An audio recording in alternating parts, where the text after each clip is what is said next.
నగరంలోని కాన్ఫరెన్స్ హాల్లో జరిగిన ప్రజావాణి కార్యక్రమంలో జిల్లాలోని వివిధ ప్రాంతాల నుండి వచ్చిన ప్రజలు తమ సమస్యలపైన జిల్లా కలెక్టర్కు వినతి పత్రాలను సమర్పించారు.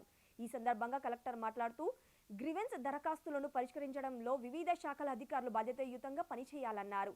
గ్రీవెన్స్ దరఖాస్తులకు అధికారులు అధిక ప్రాధాన్యతనిస్తూ సత్వర పరిష్కారం చూపి ప్రజలకు ఊరట కల్పించాలన్నారు.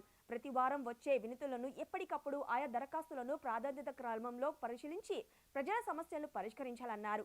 క్షేత్రస్థాయిలో అర్జీదారుల సమస్యలు పరిష్కారం అయ్యేలా చూడాలన్నారు. ఈనాటి ప్రజావాణి కార్యక్రమానికి 34 దరఖాస్తులు స్వీకరించడం జరిగిందని, అందులో ధరణి 16, పెన్షన్ 3, ఉపాధి కోసం 2, ఇతర సమస్యలు 13 దరఖాస్తులు ఉన్నాయి. ఈ ప్రజావాణి కార్యక్రమంలో అదనపు collector Nagesh, ZP CEO Ellaiah, DRDO PD Srinivasarao, సంబంధిత ఇతర శాఖల అధికారులు తదితరులు పాల్గొన్నారు.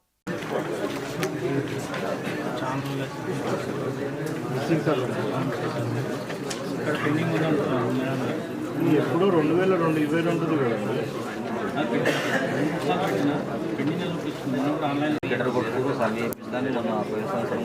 అట్లా కాదు, అది లోపల మీద ఎవరున్నారు? మేము మీరు ఉంటే వాళ్ళు ఎట్లా వస్తారు? మీరు వదిలేసి వెళ్ళిపోయితేనే వాళ్ళు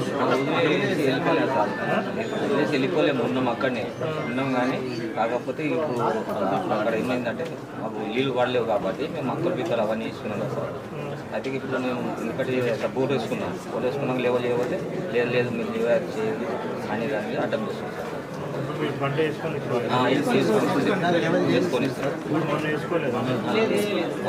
మొన్న కూడా చేస్తే కూడా చేసి అది లేవర్ టాక్ తీసుకొని అది చేస్తే ఆఫ్ చేస్తాం సార్. పాస్బుక్లో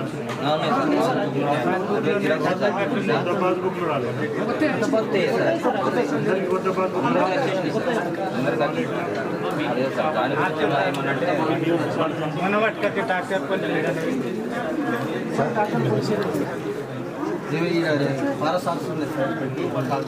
ఏమైనా సార్లు కూడా వచ్చి సార్ అక్కడ వచ్చి మీరు ఎందుకు ఆపుతారని అలా అడిగితే సరే అన్నారు. మళ్ళీ మధ్యలో నుంచి మళ్ళీ అది ఆపుతారు సార్.